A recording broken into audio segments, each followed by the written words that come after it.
I've played 4 hours of Kingdom Come Deliverance 2, but genuinely feel bad about what returning hero Henry is put through in that time. If Kingdom Come Deliverance was a coming-of-age story for peasant-turned-knight protagonist Henry of Skalitz, then Kingdom Come Deliverance 2 is his midlife crisis. I recently visited the Czech town of Kuttenberg, formerly known as Kuttenberg, where most of the sequel is set, to play 4 hours of Henry's latest adventure, and in that time, he loses nearly everything he worked so hard for in the first game. We're talking falling off a cliff, losing your pals, and being showered with the contents of a castle's communal toilet bucket. If there's a silver lining, it's that Henry, often reeking, always bruised, doesn't seem too bothered by his string of misfortune. He's as cheery as ever, and developer Warhorse Studios has clearly had a lot of fun picking his story back up. There's a lot for the Czech studio to feel good about. Kingdom Come Deliverance 2 is shaping up to be a deeply ambitious sequel, which doubles down on everything that, for better or worse, made the first game memorable.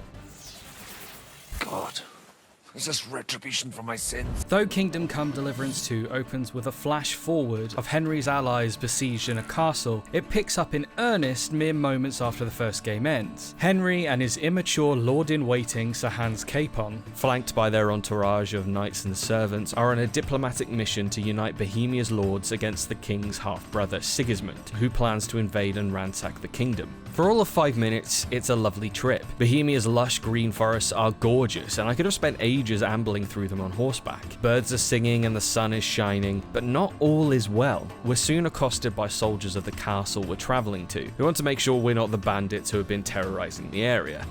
Ooh, foreshadowing. This is my introduction to the game's remarkably in-depth persuasion system. If you're clad in armor, covered in blood, and carrying a gore-streaked sword, you'll find intimidating people easier. On the other hand, regularly bathing, washing your finery, and picking the right dialogue options will lend more gravitas to nobler dialogue choices. Not everyone is persuaded by the same things, which means you've got to think about how you'll be perceived before heading into important conversations. In this case, I lean on our official credentials, rather than trying to bully a bunch of hardened soldiers and get through unscathed. I love intricacy in RPGs, and so adore having to put so much thought into each conversation. The depth also extends to the way Kingdom Come Deliverance 2's equipment works. For armor to be properly effective, you need to wear plating and chainmail on top of softer clothes, like cotton and leather, to absorb the impact of being hit. I don't have to wait long for that to happen. After setting up camp and completing a questionable stealth tutorial that involves Hans trying to spy on bathing women, I'm set upon by bandits. Most of Henry's pals are either killed or scattered while I fight my way out alongside Hans. It's been 6 years since I played Kingdom Come Deliverance, which is the excuse I try to keep in mind during a series of very sloppy sword fights. Combat is largely the same.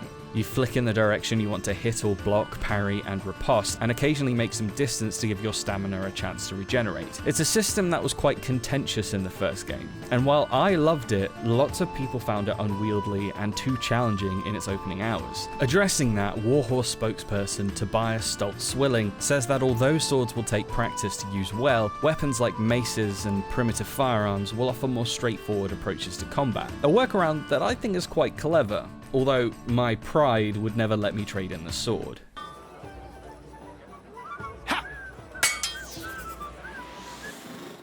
Speaking of clever workarounds, Henry's escape culminates in him falling off a cliff, which hurts him seriously enough to neatly wipe away his stats from the first game. It also prompts key moments from the last game to flash before his eyes, which, yes, is a little hammy, but I think that it explains Henry's backstory well enough for new players to feasibly play Kingdom Come Deliverance 2 without having played its predecessor. When Henry and Hans finally arrive at the castle, they're battered, filthy, and missing any of the livery or documents that would have identified the pair. They've also been reported dead, which means they're turned away at the gate, but not before Hans is absolutely slathered in from above. While I didn't click with all the first game's comedy, which often boiled down to drinking, funny, sex, funny, lads, the sequel does a better job at poking fun and being crude without feeling as much like it's endorsing the behavior. Hans is a petulant, misogynistic baby, but seeing him here, drenched in the contents of a chamber pot and throwing a tantrum, is brilliantly timed comic relief, and he's often painted as someone you're not really meant to like. By the time the first part of my preview ends, Hans and Henry are thrown into stocks, where they spend the entire night bickering. There are a good few options in the zinger department, but I let Henry give Hans the silent treatment, which, satisfyingly, infuriates the blue-blooded sex pest. By the time they're released, they've thoroughly fallen out and wander their separate ways. I'm told that Kingdom Come Deliverance 2 will tell more of a group story with Henry and his pals, but with Hans storming off and the rest of them dead or missing, it remains to be seen how that will turn out. However, these few hours do set up a story that's much bigger in scope than the first game. Though I've tried to skirt around spoilers, Henry and company's off-the-rails road trip feels like they're bumbling into Bohemia's big leagues, dealing with kingly conspiracies rather than petty lordship bickerings. The setup for this is alluring. I'm going out on a limb and saying that the bandit ambush wasn't a coincidence, and I'm very excited to see where that direction takes Henry. Would you like to try it? Free wine? I'd be a fool to say no to that.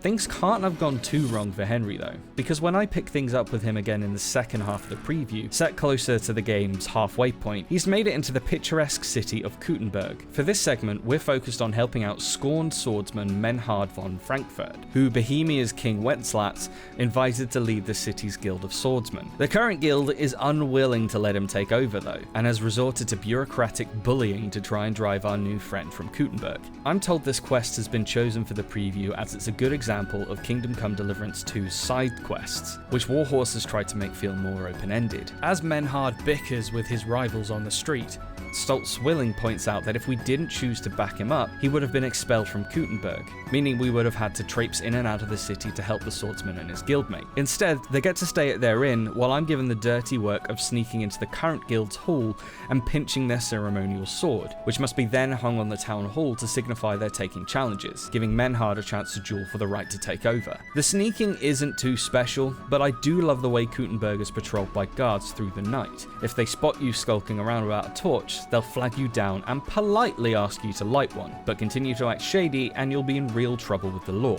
After hanging the sword on the town hall, I came back the following morning to watch as the guild awkwardly accept Menhard's challenge. Of course, Henry's work never ends. The tournament is 3 versus 3, so he's roped into taking part on the side of Menhard and his pal. Here I'm told if I'd been caught hanging the sword this morning, we'd have been penalised and our opponents, though too embarrassed to outright decline the duel, would have been allowed to wear plate armor. Our fights go smoothly. At this point, I've battered enough bandits to remember how Henry's arms work, and Menhard, now reinstated, promises to teach Henry some new sword techniques if he comes back in a few days. As my hands-on comes to an end, I realise just how badly I want to pick a direction and roam. I've been craving a first-person RPG with this much depth for years, and Kingdom Come Deliverance 2 looks to scratch that itch. With that territory comes some clunkiness. There's a lot of information buried in menus, and combat is still a little awkward, but there's no denying the massively increased scope at play here. It will be interesting to see how Warhorse handles the story with greater stakes and more moving parts than its predecessor, but I've seen more than enough to pique my interest. After watching Henry get beaten, thrown in the stockades, and wearily roped into medieval guild wars, I'm looking forward to jumping back in the saddle,